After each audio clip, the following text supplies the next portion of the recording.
बरगद की चुड़ैल। आज से 20 साल पहले मैं शहर के एक फैक्ट्री में नौकरी करता था।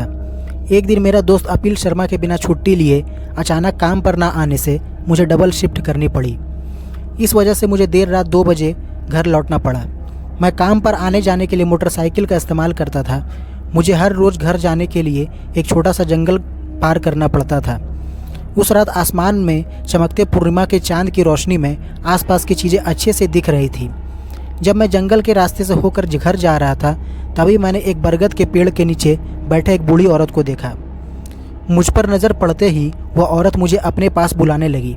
मैंने उसके पास जाकर मोटरसाइकिल को रोका। वह औरत मुझसे बोलने लगी, बेटा तुम मुझे गांव में छोड़ दोगे तो तुम्हारे बड़े उपकार होंगे। मैंने पूछा, चाची आप इतनी रात गए इस सुनसान जंगल में इस बरगद के पेड़ के नीचे क्या कर रही हैं? वह बोली, मैं यहाँ पर नई आई हूँ, गांव में जाना चाहती हूँ, परंतु रास्ता भटकने की वजह से कुछ समझ नहीं आ रहा है। मैंने उस रहस्यमय बुढ़िया को मोटरसाइकिल की पिछली सीट पर बिठा लिया और गांव की ओर चल दिया। बहुत देर तक मोटरसाइकिल पर बैठी वह बुजुर्ग औरत कुछ बोल नहीं रही थी, तो मैंने पूछ लिया, चाची आपने अपना नाम नहीं बताया? तो वह औरत बोली, मेरा नाम शाहिदा बेगम है। नाम बताते वक्त उसकी आवाज़ किसी जवान औरत की तरह सुनाई दी। मैंने उस पर ध्यान नहीं दिया।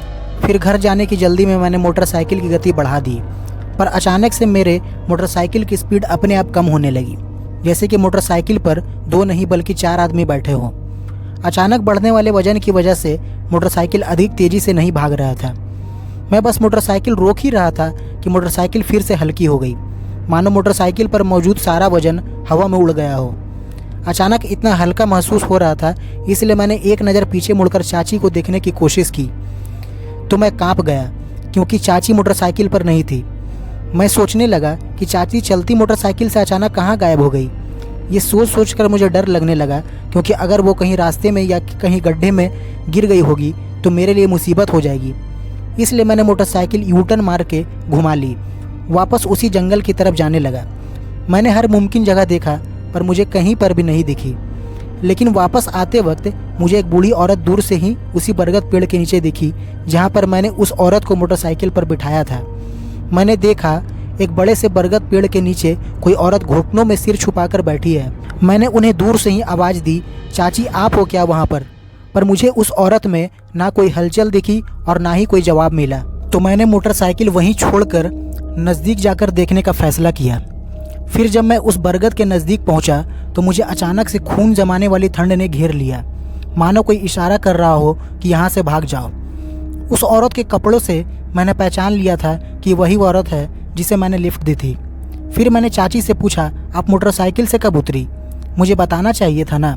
चलिए मैं आपको घर छोड़ देता हूँ। मेरे इतना कहने के बावजूद चाची ने तिल के बराबर भी हलचल नहीं की। वो बस मुंडी को घुटनों के बीच झुका के बैठी रही।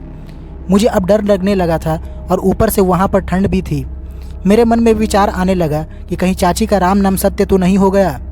फिर उन्हें उठाने के लिए मैं धीरे से उनके नज़दीक गया। तभी मुझे अचानक सड़े हुए मांस जैसे गंदी बू आने लगी, मानो कोई लाश वहाँ बहुत दिनों से सड़ रही हो। फिर भी सांस को रोककर मैंने चाची के कंधे पर हाथ रख दिया। उस वक्त उस छोटे से स्पर्श से मुझे जो महसूस हुआ उससे मेरे बदन में सिहरन दौड़ गई, जिससे मैं वहाँ से थोड़ा दूर जाकर खड़ा हो गया, क्योंकि चाची का शरीर बिल्कुल किसी बर्फ़ की तरह ठंडा पड़ गया था। मैं उनकी तरफ डर से भरी निगाहों से देख रहा था, तभी उनमें मुझे हलचल नज़र आई। उसके बाद जो भयंकर चीज़ मेरी आंखों के सामने खड़ी थी, उसे देखकर मेरे मुंह से निकलने वाली चीख ने जंगल के सन्नाटे को चीर कर रख दिया, क्योंकि उस औरत का सिर अब उसके कंधों पर नहीं उसके हाथों में था। उसका धड़ उसकी कटी मुंडी को हाथ में लिए खड़ा था। उसके बाद मैं वहाँ से किसी शिकारी से डरे हुए हिरन की तरह भागा।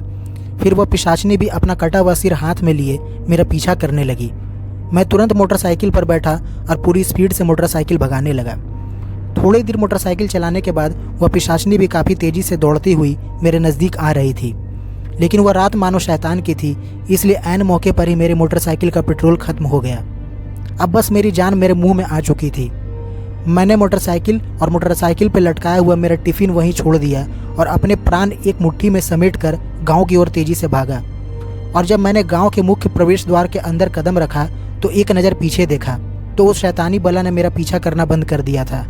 वह भयानक बरगद की चुड़ैल मुझे देखती ही रही, क्योंकि गांव के प्रवेश द्वार के सामने हनुमान जी का एक मंदिर था और प्रेत में इतनी ताकत नहीं थी कि वहाँ कदम रख सके।